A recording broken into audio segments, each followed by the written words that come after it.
We'll be here until later in the afternoon and you'll get the chance to talk to them. But right now, let's sit back and enjoy and savour the Battle of Britain Memorial Flight.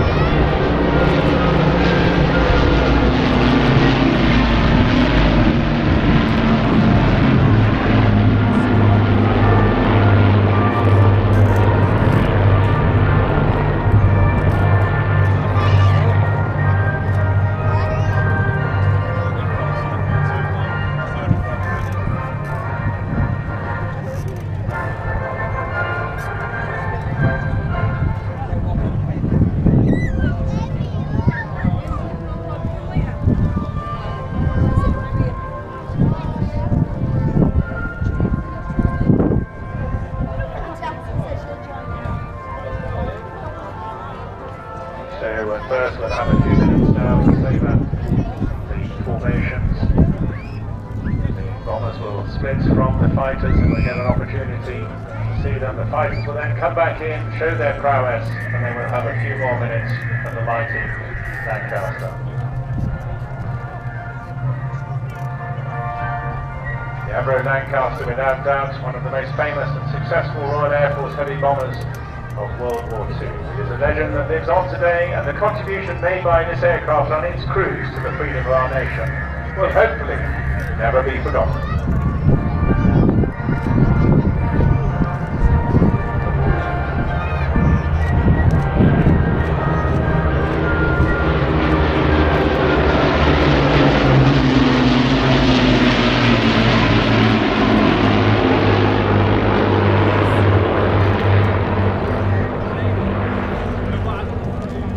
So as the bombers move off to the right-hand side, keep your eyes peeled now, dead ahead, straight ahead, coming out of the wild blue yonder, the fighters return.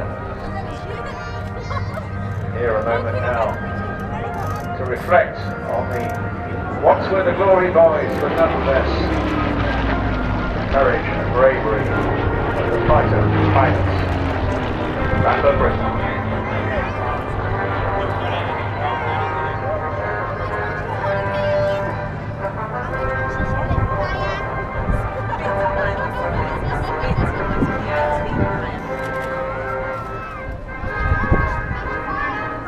Here in their tail chase formation, one of the most popular we love to see is growing in strength.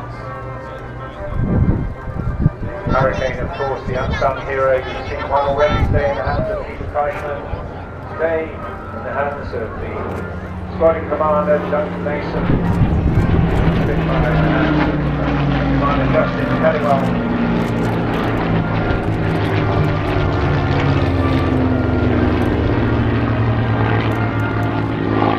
There, the D-Day markings in the Johnny Page's colour scheme and the Spitfire, the half cut, the half eradicated markings there. That would have happened about a month or so after D-Day, and then about 2 to 3 months later the entire markings would have been taken off, and that's a half marking there to make the aircraft less conspicuous whilst being parked up on the ground.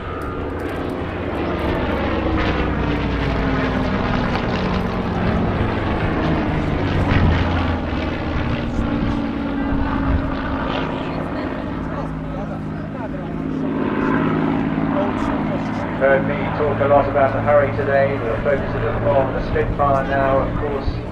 That's very much the dash, speed, style and land. The brainchild of R.J. Mitchell, but very sadly he died far too young to see the phenomenal success of this machine. Used in greater numbers than any other British combat aircraft before or since the war.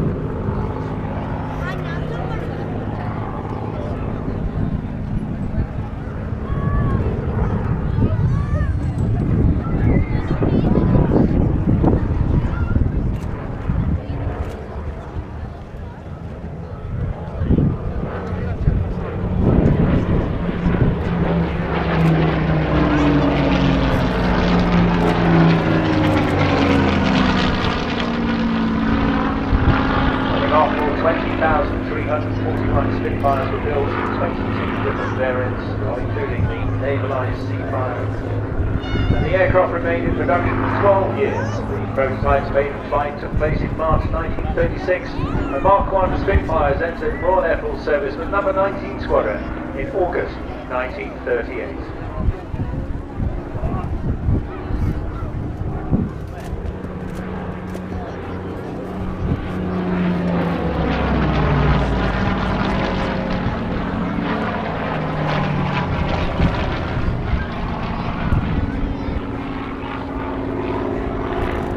Spitfire was fundamental in establishing and maintaining the air superiority so vital to the defence of Britain as to keep pace with the improvements in performance of enemy fighters throughout World War II. They fought in every operational theatre of the war and remained in Royal Air Force frontline service up to 1954.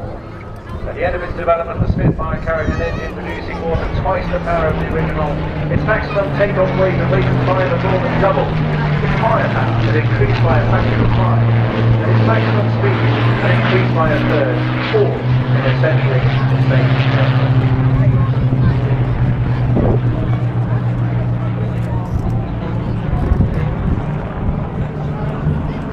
Coming in now on the right hand side, the mighty pair of Lancaster bombers.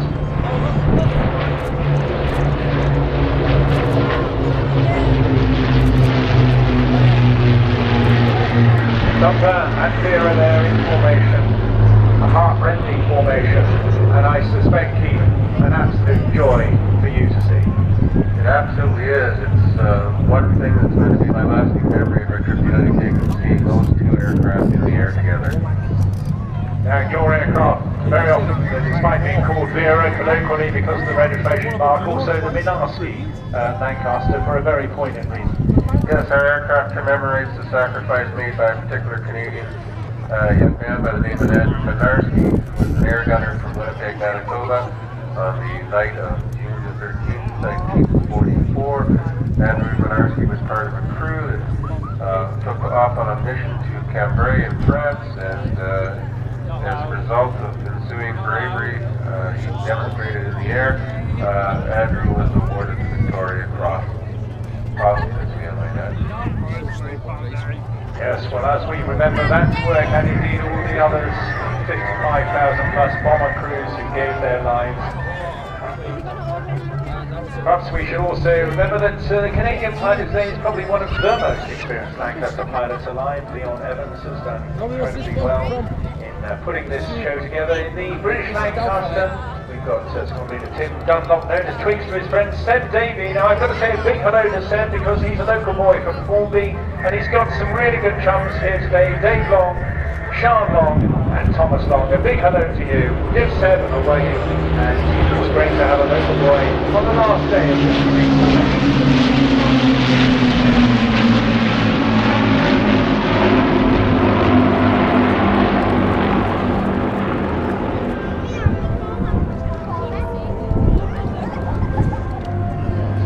Seb and Tim Donald today, and Jim Finesse and Nigel Pater, the engineer, and of course the BBMF himself, working so hard also to make this tour work.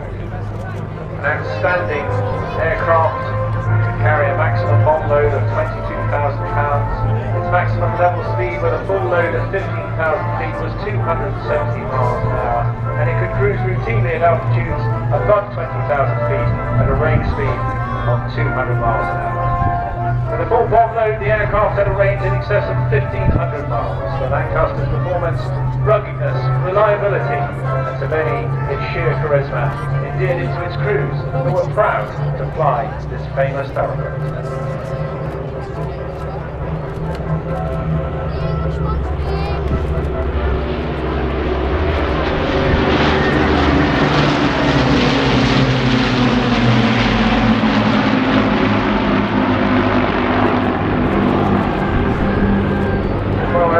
Know that once the aircraft are finished their display here, they'll be heading south back towards Connington, but not before doing several flybys, including a flyby right down to Derwent Reservoir, reenacting the training missions that were flown by 617 Squadron in Manson Dam.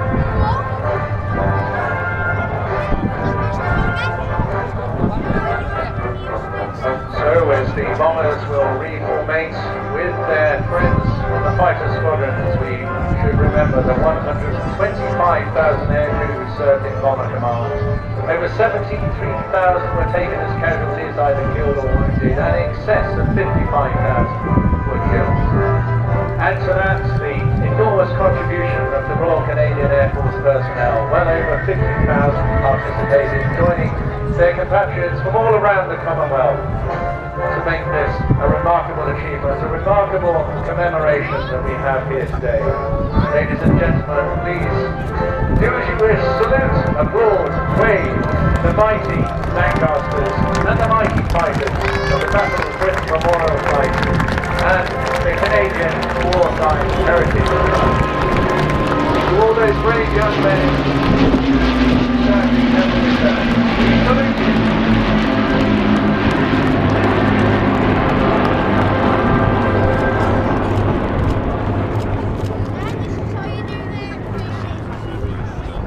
Now I think the crews will be returning across initially to Blackpool. The bombers, as you just heard from Keith, will be